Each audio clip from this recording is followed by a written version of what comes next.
भूल गए वो दिन क्यों न जाने, दिल को इश्क हो जाए। अपनी लकीरों में मैं लिख लूंगी खुद ही तुमको। শ্রেয়া ঘোষাল বা সুনিধি চৌহান নন। ৩০০ কোটির মালিক এই ভারতীয় গায়িকাকে চেনেন? এ সময়ের ভারতের ধনী গায়িকা বললে আপনার হয়তো শ্রেয়া ঘোষাল বা সুনিধি চৌহানের নাম মনে হবে, তবে তারা কেউ নন। ইন্ডিয়ান টাইমসের মতে দেশটির সবচেয়ে ধনী গায়িকা আরেকজন। কে তিনি? বিস্তারিত জেনে নেওয়া যাক।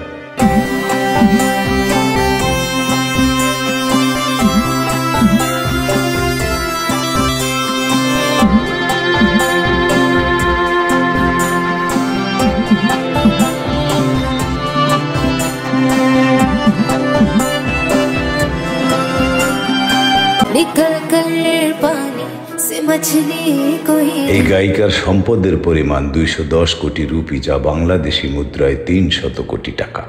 কেবল প্লেব্যাক শিল্পী নন, তিনি রেডিও জকি হিসেবেও কাজ করেছেন। দেখা গিয়েছে অভিনয়ও। তার বাবা ভারতের অন্যতম সফল ব্যবসায়ী ও প্রভাবশালী একটি অডিও প্রযোজনা সংস্থার প্রতিষ্ঠাতা। ২০০৯ সালে লাভ হো যায় নামে তার প্রথম অ্যালবাম মুক্তি পায়। প্লেব্যাকে অবশ্য আগেই তার অভিষেক হয়েছে। ২০০৬ সালে চুপ চুপকে সিনেমায় সোনু নিগমের সঙ্গে প্লেব্যাকে অভিষেক হয় তার।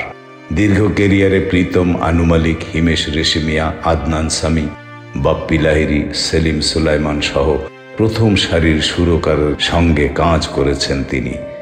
কোভিডের সময় বেশ কয়েকজন তরুণ শিল্পীর সঙ্গে কাজ করেন তিনি। এর মধ্যে তার গাওয়া তানহাই ব্যাপক জনপ্রিয়তা পায়। গানের জন্য বেশ কয়েকটি পুরস্কারও পেয়েছেন তিনি। এর মধ্যে ইন্টারন্যাশনাল ইন্ডিয়ান ফিল্ম একাডেমি পুরস্কারে সেরা গায়িকা ও মির্চি মিউজিক অ্যাওয়ার্ডে সেরা গায়িকার পুরস্কার জয়লাভ করেছেন। এই গায়িকা আর কেউ নন, তুলসী কুমার। বলিউডের একজন শীর্ষস্থানীয় প্লেব্যাক গায়িকা, যিনি অনেকগুলি ছবিতে তার সুরেলা কণ্ঠে জনপ্রিয়তা অর্জন করেছেন। দিল্লিতে জন্ম নেয়া তুলসী ৬৫৫টিরও বেশি বলিউড সিনেমায় গান গেয়েছেন এবং তার সুরের কণ্ঠের জন্য অসংখ্য পুরস্কার লাভ করেছেন। কুমার বলিউড সঙ্গীত শিল্পের উপরে রাজত্ব করেছেন। একজন গায়িকা হিসেবে তার বহুমুখিতা তার ট্র্যাক রেকর্ডের মাধ্যমে বেশ স্পষ্টভাবে প্রমাণিত হয়। একেলে তানহা এর মতো মানসিক হিট থেকে ধন, নাচাং সারি রাতের মতো গানের উৎসাহ দেওয়া জুন্নিয়াত কুমার সব কিছুতে আয়ত্ত করেছেন। তুলসীর অন্যান্য জনপ্রিয় ট্র্যাকগুলির মধ্যে রয়েছে লাভ মেরা হিট, দিল কে পাস, গুলাবি 2, মেরে রাশ কে কামর, বাদশাহ হো ২০১৭ সালের ছবি। এক দশক ধরে কুমার, আনু মালিক সহ অনেক সঙ্গীত শিল্পী ও সুরকারদের সাথে কাজ করেছেন। অরিজিৎ সিং, প্রীতম, সাজিদ ওয়াজিদ, শান ও ওস্তাদ রাহাত ফাতে আলী খানের সাথেও গান করেছেন। পাঞ্জাবি গায়ক গীতিকার গুরু রন্ধোয়াকে উপস্থাপনের জন্য তার ২০১৮ সালে ইউকে সফর। ডিইএস ব্লিটস তার কেরিয়ার, ব্যক্তিগত জীবন এবং বাবার উত্তরাধিকার সম্পর্কে একচেটিয়া কথোপকথনের জন্য গ্র্যাকিং স্টারের সাথে দেখা করেছিলেন। গানের কেরিয়ার। টি সিরিজ সঙ্গীত লেবেলের প্রতিষ্ঠাতা কন্যা হিসেবে গুলশান কুমার দেরি। তিনি অল্প বয়স থেকেই আগ্রহী সঙ্গীত উৎসাহী। তার পরিবার তার গানের স্বাদকে উৎসাহিত করার সাথে ৬ বা ৭ বছর বয়স থেকেই তিনি সঙ্গীত প্রশিক্ষণ শুরু করেছিলেন। গান গাওয়া ও বাদ্যযন্ত্র প্রশিক্ষণের প্রতি তার উৎসাহের কথা বলতে গিয়ে তুলসী একচেটিয়াভাবে ডেসি ব্লিটসকে বলেছিলেন, আমি সঙ্গীতের প্রতি অত্যন্ত বাঁক ছিলাম এবং আমার বাবা মা তা দেখেছিলেন। যখনই কোনো গান বাজত আমি গুনগুন করে গাইতাম। আমি সুরের ওয়াদকার জিয়ার একাডেমিতে যাচ্ছিলাম, যেখানে আমি আমার হালকা শাস্ত্রীয় প্রশিক্ষণ শুরু করি এবং এভাবেই আমার যাত্রা শুরু হয়েছিল। বলিউডের প্লেব্যাক দৃশ্যের উপর আধিপত্য বিস্তার করার পরে তিনি প্রতিবেশী দেশ পাকিস্তানের শিল্পীদের সাথে গান গেয়ে সীমানা অতিক্রম করেছিলেন। তিনি ডাব করা একটি পূর্ববর্তী ট্র্যাকের উল্লেখ করেছেন, তুম জো আয়ে হো জিন্দেগি মে ছবিটি থেকে উইন্স আপনে টাইম ইন মুম্বাই। ২০১০ ছিলেন প্রবীণ পাকিস্তানি গায়কের সাথে যুগল রাহাত ফাতে আলী খান। আমি সঙ্গীত পরিচালক প্রীতমের জন্য ট্র্যাকটি ডাব করেছি এবং আমি আমার অংশ ডাব করেছি। আমি জানতাম না কে মূল কণ্ঠ দিয়েছেন। আমি যখন এটি শুনলাম তখন বুঝতে পারলাম এটি রাহাত ফতে আলী খান সাহেব, এবং এটি আমার কাছে বিশাল একটি ব্যাপার। এই গানটি আমার কেরিয়ারের এক গুরুত্বপূর্ণ মুহূর্ত হয়ে দাঁড়িয়েছে। সম্প্রতি তিনি ছবিটি থেকে পানিয়া নোসা গেয়েছেন সত্যমের জয়তে পাকিস্তানের হার্টথ্রোব আতিফ আসলামের সাথে। কুমার ব্যাখ্যা করেছেন যে পাকিস্তানি শিল্পীদের সাথে গান গাওয়ার তার কোনো দক্ষতা ছিল না। তিনি বিস্ময়ের সাথে উল্লেখ করেছেন, সঙ্গীত কোনো সীমানা জানে না, এটি সার্বজনীন, প্রত্যেকে গান এবং সঙ্গীত পছন্দ করে, এটি সঙ্গীত শিল্পের কল্যাণকর কিছু। বিশ্বব্যাপী সাফল্য অর্জনের পরে তিনি তার উইকে এবং পাশ্চাত্য অনুরাগীদের জন্য ইংরেজিতে গান গাওয়ার তার উদ্দেশ্যগুলিও উল্লেখ করেছেন। আমি যখনই সুযোগ পাব আমি অবশ্যই ইংরেজির ট্র্যাকটি ব্যবহার করে দেখতে চাই। ব্যক্তিগত জীবন এবং মেরে পাপা। 2006 সালে আত্মপ্রকাশের পর থেকে তুলসীর পক্ষে কেরিয়ার ভিত্তিক এবং ব্যক্তিগত ফ্রন্ট উভয়ই বদলে গিয়েছে। প্রথম দিকে তিনি হিমেশ রেশমিয়াকে নিয়ে একাধিক ডুয়েট দিয়ে কেরিয়ারের যাত্রা শুরু করেছিলেন। এরপরে তিনি ব্যক্তিগত এবং পেশাগতভাবে বৃদ্ধি দেখিয়েছেন। আমি অনেক সঙ্গীত পরিচালকের সাথে কাজ করতে পেরেছি এবং প্রচুর বাদ্যযন্ত্রের অভিজ্ঞতা অর্জন করেছি। ব্যক্তিগতভাবে জীবনও বদলেছে। আমি বিয়ে করেছি এবং এখন আমার একটি সন্তানও রয়েছে। স্ত্রী এবং মা হিসেবে তার নতুন ভূমিকা গ্রহণ করার পরে তিনি আমাদের জানান যে তার ছেলের ভবিষ্যতের পছন্দ এবং কর্মজীবনের পরিকল্পনাগুলি তার সিদ্ধান্ত নেওয়ার জন্য। আমি এটি পুরোপুরি তার উপর ছেড়ে দেব। আমার বাবা মা আমার কাছে যেভাবে রেখে গিয়েছেন, আমি মনে করি যে সিদ্ধান্তটি সন্তানের উপর ছেড়ে দেওয়া উচিত। তার বাবা গুলশান কুমার ছিলেন বলিউড সঙ্গীত জগতের অন্যতম শীর্ষস্থানীয় ব্যক্তিত্ব, টি সিরিজের প্রতিষ্ঠাতা। 1997 সালে মুম্বাই আন্ডারওয়ার্ল্ড সিন্ডিকেট ডি সংস্থা কর্তৃক মর্মান্তিকভাবে খুন হওয়ার পরে তিনি অকাল মৃত্যুবরণ করেন। কুমারের ইমোশনাল 2016 হিট মেরে পাপা বিশ্বব্যাপী লক্ষ লক্ষ মানুষের হৃদয় ছুঁয়েছে এবং তার বাবার প্রতি উৎসর্গকৃত হয়েছিল।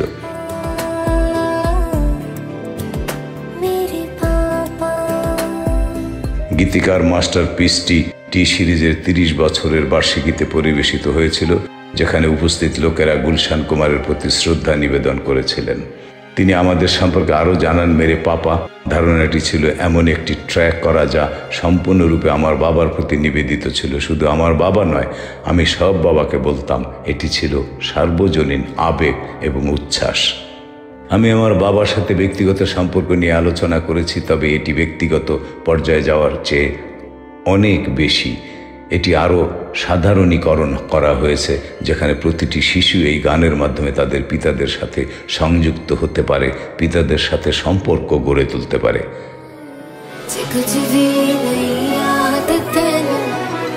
ভেঙে না পড়ে মঞ্চে যাওয়া আমার পক্ষে শক্ত ছিল। যারাই শুনেছে মেরে পাপা অনুভূতিপূর্ণ সংযোগ অনুভব করেছেন এবং বিপুল প্রশংসা করেছেন। বাবার উত্তরাধিকার। তার বাবার একটি স্বপ্ন ছিল আসন্ন প্রতিভার সুযোগ দেওয়া এবং চারুকলার জগতে ফুলে উঠতে তাদের প্রয়োজনীয় সহায়তা সরবরাহ করা। তার মা সুদেশ কুমারী এবং তুলসীর স্বামী হিতেশ রালহান টি সিরিজ স্টেজ ওয়ার্কস একাডেমি প্রতিষ্ঠার উদ্যোগ নিয়েছিলেন। তিনি এবং তার ভাই তার বাবার উত্তরাধিকার অব্যাহত রেখেছেন। এটি আমার বাবার একটি স্বপ্ন যা আমরা এগিয়ে নেওয়ার চেষ্টা করছি। তিনি আসন্ন প্রতিভাগুলিকে অনেক সম্ভাবনা দিয়েছেন। সুতরাং এখন আমরা ভেবেছি যারা তাদের ক্ষেত্রগুলিতে আগ্রহী তাদেরকে বর দেওয়ার জন্য আমাদের একটি উপযুক্ত একাডেমি থাকা উচিত। আমাদের কাছে সার্টিফিকেট কোর্স, ডিপ্লোমা কোর্স, অভিনয়, গাওয়া, নৃত্য, আধুনিক ফটোগ্রাফি, ক্যামেরা এবং আলোকসজ্জা রয়েছে, যা শিল্পে প্রবেশের জন্য সবকিছু। তাই সঠিক অনুষদের নির্দেশনায় পেশাদার প্রশিক্ষণ কেন্দ্র হিসেবে গড়ে তুলতে চাচ্ছি। তারা এখন আরও উদ্দীপনা প্রকাশ করছে। Gulshan Kumar film and television institute of India তৈরি করছে, যা ফেব্রুয়ারি 2018 সালে অস্তিত্বপ্রাপ্ত হয়েছিল। উদীয়মান শিল্পীদের জন্য সাশ্রয়ী মূল্যের ফিল্ম স্কুল তৈরি করে মিডিয়া কর্মীদের কাজেরও পেশাদার অবস্থার উন্নতি করাই ছিল তার আসল লক্ষ্য। তুলসী কুমারের সাথে আমাদের একচেটিয়া সাক্ষাৎকারটি 2015 সালে ফিল্মি গানের পাশাপাশি তুলসী টি সিরিজের অধীনে প্রকাশিত মাইনু ইশক দ্য লাগা রোগ গেয়েছিলেন। এই ট্র্যাকটি মূল গানটির সমসাময়িক পুনর্নির্মাণ সংস্করণ দিল হ্যায় ক্যা মানতা নেহি। এই গানে তার বোন খুশালী কুমার স্ক্রিন ডেবিউ করেছেন। কুমার বেশ কয়েকটি পুরস্কার জয়লাভ করেছেন, তার মধ্যে সবচেয়ে উল্লেখযোগ্য সোসনা সাকে এর জন্য সেরা প্লেব্যাক সিঙ্গার মহিলা বিমান পরিবহন আইফা পুরস্কার। তুলসী কুমার অবশ্যই একজন বহুবিধ শিল্পী, যিনি তার বাবা এবং গুলশান কুমারের অধিকারকে এগিয়ে নিয়ে যাওয়ার সাথে সাথে তার কেরিয়ার এবং বাড়ির জীবন সুষম করেছেন। আমরা নিশ্চিত তিনি এই শিল্পে বাড়তে থাকবে। এই ভক্তরা ভবিষ্যতে তাকে আরও ইউকে ট্যুরে দেখার অপেক্ষায় রয়েছেন। বন্ধুরা, বলছিলাম তুলসী কুমারের কথা। তুলসী কুমার হলেন একজন ভারতীয় নেপথ্য সঙ্গীত শিল্পী। তিনি গুলশান কুমার ও সুদেশ কুমারী দুয়ার কন্যা। তার ভাই ভূষণ কুমার ও বোন খুশলি কুমারী দুয়া। তিনি হিন্দি চলচ্চিত্রে সঙ্গীত শিল্পী হিসেবে নিজেকে প্রতিষ্ঠিত করেছেন। তিনি এয়ার লিফট চলচ্চিত্রে সোসনা সাকে গানে কণ্ঠ দিয়ে শ্রেষ্ঠ নারী নেপথ্য কণ্ঠশিল্পী বিভাগে আইফা পুরস্কার অর্জন করেন। ব্যক্তিগত জীবন। কুমার তুলসী কুমার দুয়া নামে একটি পাঞ্জাবি হিন্দু পরিবারে ব্যবসায়ী এবং টি সিরিজের প্রতিষ্ঠাতা গুলশান কুমার এবং তার স্ত্রী সুদেশ কুমারী জন্মগ্রহণ করেন। দিব্যা খোসলা কুমার হলেন তুলসীর ননদ। তার ভাই ভূষণ কুমারের টি সিরিজের বর্তমান পরিচালক। 2015 সালে তিনি নেপালের ব্যবসায়ী হিতেশ রালহানকে বিয়ে করেন। 2017 সালে এই দম্পতির একটি পুত্র সন্তান জন্ম দেয়। কুমার চুপ চুপকে হামকো দিওয়ানা কর গয়ে ও আকসার চলচ্চিত্রে গান পরিবেশনের মধ্য দিয়ে বলিউডে তার কর্মজীবন শুরু করেন।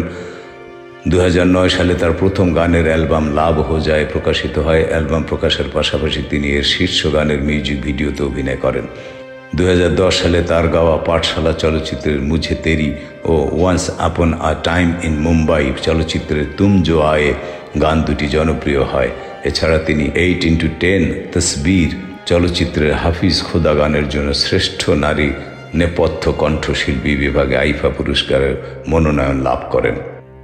2015 সালে তিনি मैनू इश्क দ্য লাগিয়া রোগ গানে কণ্ঠ দেন। এটি দিল হ্যায় কে মানতা নেহি চলচ্চিত্রের মূল গানের পুনর্নির্মিত সংস্করণ। এই গানের মিউজিক ভিডিওতে তার বোন খুশলি কুমারীর পর্দায় আত্মপ্রকাশ ঘটে। 2016 সালে তিনি এয়ার লিফট চলচ্চিত্রে সোসনা সাকে গানে কণ্ঠ দিয়ে শ্রেষ্ঠ নারী নেপথ্য কণ্ঠশিল্পী বিভাগে আইফা পুরস্কার অর্জন করেন। এছাড়া এই বছরে তিনি সনমরে চলচ্চিত্রে সনমরে, জুনুনিয়ত চলচ্চিত্রের নাচেঙ্গে সারি রাত ও ইশক দি লাত তড়পায়ে, সর্বজিৎ চলচ্চিত্রে সালামত, তুম বিন 2 চলচ্চিত্রে দেখলে না, ওয়াজা তুম হো চলচ্চিত্রে ওয়াজা তুম হো, দিল কে পাস ও দিল মে চুপা লুঙ্গা গানে কণ্ঠ দেন। তিনি সত্যমের জয়তে চলচ্চিত্রের পানিওসা গানে কণ্ঠ দিয়ে শ্রেষ্ঠ নারী নেপথ্য কণ্ঠশিল্পী বিভাগে আইফা পুরস্কারের মনোনয়ন লাভ করেন। 2019 সালে তিনি গুরু রন্দোয়ার সাথে এন্নি সোনি দ্বৈত গানে কণ্ঠ দেন।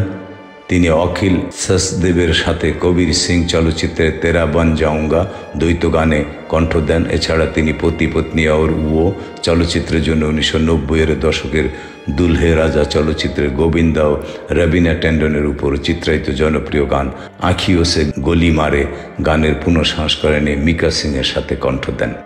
পাকিস্তানি গায়ক আলী শেঠি এবং শেহ গিলের জনপ্রিয় গান হুসুরিনু গান নিয়ে বিতর্ক তৈরি হয়েছে ভারতে। কার্তিক আরিয়ান এবং কিয়ারা আদবানি অভিনীত সত্য প্রেম কি কথা সিনেমায় এই গানটির পুনর্নির্মাণ করা হয়েছে, যে গানটি গেয়েছেন অরিজিৎ সিং এবং তুলসী কুমার। অরিজিৎ কেন এই গানটি গাইতে রাজি হলেন? একদিকে গায়ককে নিয়ে যেমন আলোচনা হচ্ছে, এবার বিতর্কে জড়ালেন গায়িকা তুলসী। সম্প্রতি এক রিয়েলিটি শো এর অডিশনের সময় এই গানটি গাইছিলেন গায়িকা। তার সেই ভিডিও সমাজ মাধ্যমে ছড়িয়ে পড়েছে। তার অনুরাগীরা রীতিমতো হাসাহাসি করছেন। গানটি গাইতে গাইতে শেষে লাইনটি ভুলে যান তিনি। ব্যাস, তা প্রকাশ্যে আসতে আরও বেশি সমালোচনা শুরু হয়। একজন লিখেছেন, পাকিস্তানবাসী আমাদের দেশের পক্ষ থেকে দুঃখিত। অরিজিৎকেও একাধিক প্রশ্নের মুখোমুখি হতে হয়েছে। এই গানটি নিয়ে টুইটারে একাধিক অনুরাগী অসংখ্য প্রশ্ন করেছেন। অবশেষে উত্তর এলো গায়কের পক্ষ থেকে। তবে যে অ্যাকাউন্ট থেকে উত্তর দিলেন সেটি অবশ্য টুইটারে ভেরিফাইড নয়। গায়কের এক অনুরাগী তাকে ট্যাগ করে প্রশ্ন করেন, বলিউডের 1 নম্বর গায়ক হয়েও কেন এইভাবে এই প্রস্তাবে রাজি হলেন? উত্তরে অরিজিৎ লেখেন, এই গান গেয়ে যা পারিশ্রমিক পেয়েছি সেই টাকা আর্থিকভাবে পিছিয়ে পড়া বাচ্চাদের স্কুলের বার্ষিক তহবিলে দেওয়া হবে। নির্মাতারা তেমনই প্রতিশ্রুতি দিয়েছেন আমাকে, যা আমার কাছে খুব গুরুত্বপূর্ণ। তাই ভাবলাম একটু না হয় গালিগালাজ খেয়ে নিই। তবে তুলসীর পক্ষ থেকে আসেনি কোনো উত্তর। তার এত ধন সম্পদের অনেকটা যে পারিবারিক ব্যবসা থেকে এসেছে সে কথা বলাই বাহুল্য। তুলসী কুমার দুয়া 1986 সালের 15 মার্চ নতুন দিল্লির এক পাঞ্জাবি হিন্দু পরিবারে জন্মগ্রহণ করেন।